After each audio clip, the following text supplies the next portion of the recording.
मुलुंडमधील प्रस्तावित कबूतरखान्याच्या विरोधात मी माननीय उच्च न्यायालयामध्ये याचिका दाखल केलेली आहे आणि यावरती लवकरच सुनावणी होणार आहे। मुळातच कबुतरांच्या विष्ठेमुळे श्वसनाचे विविध आजार होतात आणि यामुळेच मुंबई महानगरपालिकेतर्फे दादर सहित मुंबईतील सर्व कबूतरखाने बंद करण्याचा निर्णय घेण्यात आला आणि त्याला माननीय उच्च न्यायालयाने तो निर्णय योग्य ठरवला। त्याचबरोबर माननीय मुंबई उच्च न्यायालयाने एक समिती गठीत केली आणि त्या समितीचा अहवाल आल्यानंतरच कबूतरखान्यांबाबत निर्णय घेतला जाईल असं माननीय उच्च न्यायालयाने स्पष्ट केलेलं होतं।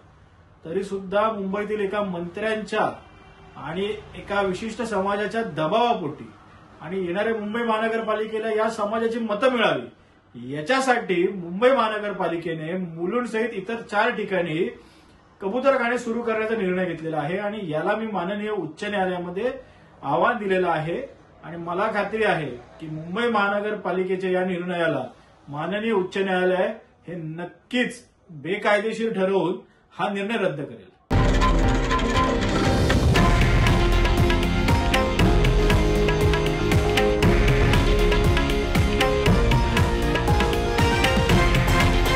हे आहे देशातील नंबर 1 न्यूज नेटवर्क आणि आपण पाहत आहात TV9 मराठी, एकमेव।